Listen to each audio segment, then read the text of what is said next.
ವೃಶ್ಚಿಕ ರಾಶಿಯವರಿಗೆ ಸ್ವಾಗತ.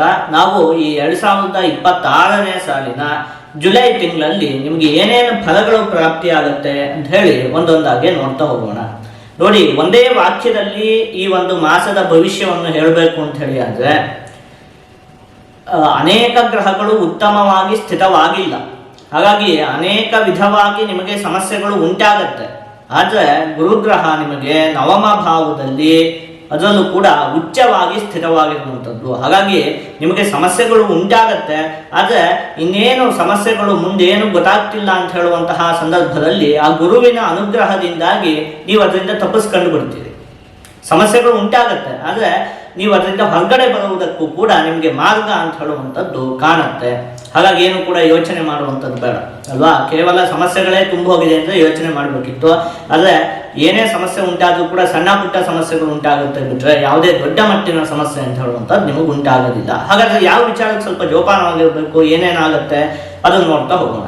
ಒಂದನೇದು, ರಾಹುಗ್ರಹ ನಿಮಗೆ ಚತುರ್ಥ ಭಾವದಲ್ಲಿ ಸ್ಥಿತವಾಗಿರುವಂಥದ್ದು. ಹಾಗಾಗಿ ಮನೆ ಅಥವಾ ವಾಹನ ಇದನ್ನೆಲ್ಲ ನೀವು ತೆಗೆದುಕೊಳ್ಬೇಕು ಅಂತ ಹೇಳಿ ವಿವೇಚನೆ ಮಾಡಿದರೆ ಒಂದು ಸ್ವಲ್ಪ ಡಾಕ್ಯುಮೆಂಟಿನ ವಿಚಾರದಲ್ಲಿ ಕಾಗದ ಪತ್ರಗಳನ್ನೆಲ್ಲ ಸರಿಯಾಗಿ ನೀವು ಪರಿಶೀಲನೆ ಮಾಡಬೇಕಾಗುತ್ತೆ. ಆದಷ್ಟು ಈ ವಿಚಾರದಿಂದ ಇದೊಂದು ಮಾಸ ದೂರ ಇರುವಂಥದ್ದು ಒಳ್ಳೆಯದು, ಆಯಿತಾ. ಇನ್ನು ಶನಿಗ್ರಹ ಹೇಗೂ ಪಂಚಮ ಭಾವದಲ್ಲಿ ಸ್ಥಿತವಾಗಿದೆಯಲ್ಲ, ಹಾಗಾಗಿ ಮಕ್ಕಳ ನಡವಳಿಕೆಯಿಂದ ಮನಸ್ಸಿಗೆ ಒಂದು ಸ್ವಲ್ಪ ಬೇಜಾರಾಗುತ್ತೆ. ಮಕ್ಕಳು ಹೇಳಿದ ಕೇಳಲ್ಲ, ಈ ಥರ ಒಟ್ಟು ಮಕ್ಕಳಿಂದ ಮನಸ್ಸಿಗೆ ಒಂದು ಸ್ವಲ್ಪ ದುಃಖ ಉಂಟಾಗುವುದಕ್ಕೆ ಅವಕಾಶ ಅಂತ ಹೇಳುವಂಥದ್ದಿದೆ. ಇನ್ನು ಕುಜಗ್ರಹ ಸಪ್ತಮ ಭಾವದಲ್ಲಿ ಸ್ಥಿತವಾಗಿರುವಂಥದ್ದು. ಹಾಗಾಗಿ ಕುಟುಂಬದಲ್ಲಿ ಸಂಗಾತಿಯೊಂದಿಗೆ, ನಿಮ್ಮ ಪತಿ ಅಥವಾ ಪತ್ನಿಯೊಂದಿಗೆ ಒಂದು ಸ್ವಲ್ಪ ಕಲಹ ಉಂಟಾಗುವುದಕ್ಕೆ ಅವಕಾಶ ಇದೆ. ಗ್ರಹ ಸ್ಥಿತಿ ಹೀಗಿದೆ, ಹಾಗಾಗಿ ನೀವೇ ಒಂದು ಸ್ವಲ್ಪ ತಾಳ್ಮೆಯಿಂದ ಇರುವಂಥದ್ದು ಒಳ್ಳೆಯದು. ಜೊತೆಗೆ ಉಷ್ಣಕ್ಕೆ ಸಂಬಂಧಪಟ್ಟಿರುವಂತಹ ಆರೋಗ್ಯದ ವಿಚಾರದ ಸಮಸ್ಯೆಗಳು ಉಂಟಾಗೋದಕ್ಕೆ ಅವಕಾಶ ಇದೆ. ಹಾಗಾಗಿ ಉಷ್ಣ ಪದಾರ್ಥಗಳು, ಖಾರವಾದಂತಹ ಪದಾರ್ಥ ಇದೆಲ್ಲ ಸ್ವಲ್ಪ ಕಮ್ಮಿ ತಿನ್ನುವಂಥದ್ದು ಒಳ್ಳೆಯದು. ನೋಡಿ, ಆದರೂ ಕೂಡ ನೀವು ಇಲ್ಲಿ ಒಂದು ವಿಚಾರಕ್ಕೆ ಸಂತೋಷ ಪಡಬೇಕು. ಇಲ್ಲಿವರೆಗೆ ಗುರುಗ್ರಹ ಅಷ್ಟಮ ಭಾವದಲ್ಲಿ ಸ್ಥಿತವಾಗಿತ್ತು. ಹಾಗಾಗಿ ದೊಡ್ಡ ಮಟ್ಟದ್ದೇ ಆರೋಗ್ಯದ ಸಮಸ್ಯೆಗಳೆಲ್ಲ ಉಂಟಾಗೋದಕ್ಕೆ ಅವಕಾಶ ಇತ್ತು ಹಿಂದೆ ಒಂದು ವರ್ಷದಿಂದ. ಈಗ ಅದೇನಿಲ್ಲ, ಏನೋ ಸಣ್ಣ ಪುಟ್ಟದ್ದು ಒಂದು ಸ್ವಲ್ಪ ಖಾರ ಈ ಥರದ ವಸ್ತುಗಳನ್ನೆಲ್ಲ ಸ್ವಲ್ಪ ಕಮ್ಮಿ ಸೇವಿಸಿದ್ರೆ ನಿಮಗೇನು ದೊಡ್ಡ ಮಟ್ಟದ ಸಮಸ್ಯೆ ಅಂತ ಹೇಳುವಂಥದ್ದು ಉಂಟಾಗುವುದಿಲ್ಲ. ಇನ್ನು ರವಿ ಮತ್ತು ಬುಧ ಗ್ರಹ ನಿಮಗೆ ಅಷ್ಟಮ ಭಾವದಲ್ಲಿ ಸ್ಥಿತವಾಗಿರುವಂಥದ್ದು.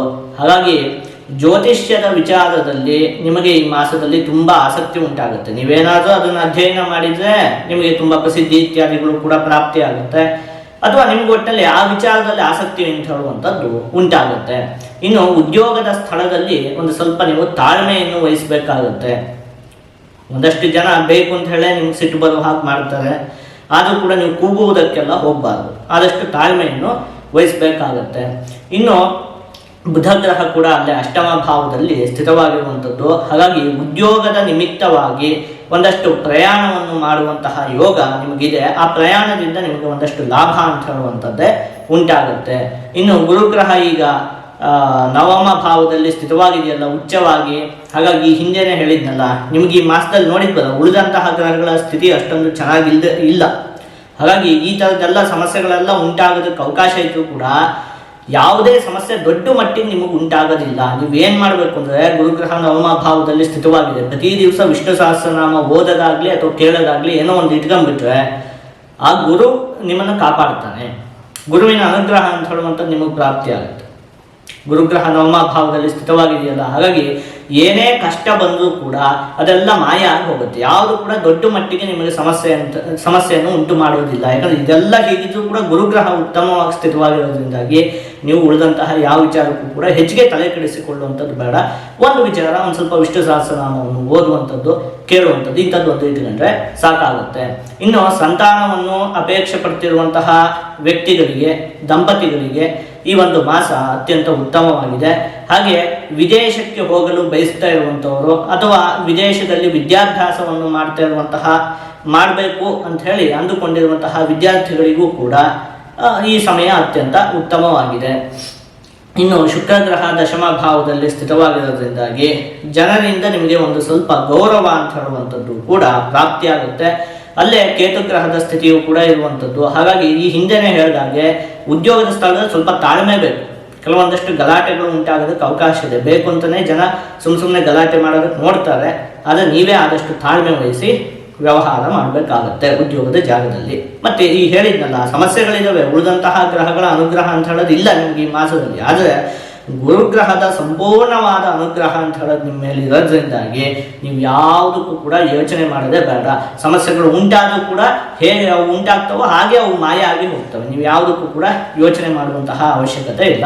ಒಂದೇ ಒಂದು ಹೇಳಿದ್ನಲ್ಲ, ಮುಖ್ಯವಾಗಿ ನೀವು ಈ ತಿಂಗಳಲ್ಲಿ ಆದಷ್ಟು ವಿಷ್ಣು ಸಹಸ್ರನಾಮದ ಪಠಣೆಯನ್ನು ಮಾಡಬೇಕು. ಅಥವಾ ಹೇಳುವಂಥದ್ದಾಗಲಿ ಅಥವಾ ಕೇಳುವಂಥದ್ದಾಗಲಿ ಏನಾದರೂ ಒಂದನ್ನು ಮಾಡಿದರೆ ಸಾಕು. ಆ ರೀತಿಯಾಗಿ ಮಾಡಿದರೆ ನಿಮಗೆ ಯಾವುದೇ ಅಶುಭ ಫಲ ಅಂತ ಹೇಳುವಂಥದ್ದು ಪ್ರಾಪ್ತಿಯಾಗುವುದಿಲ್ಲ.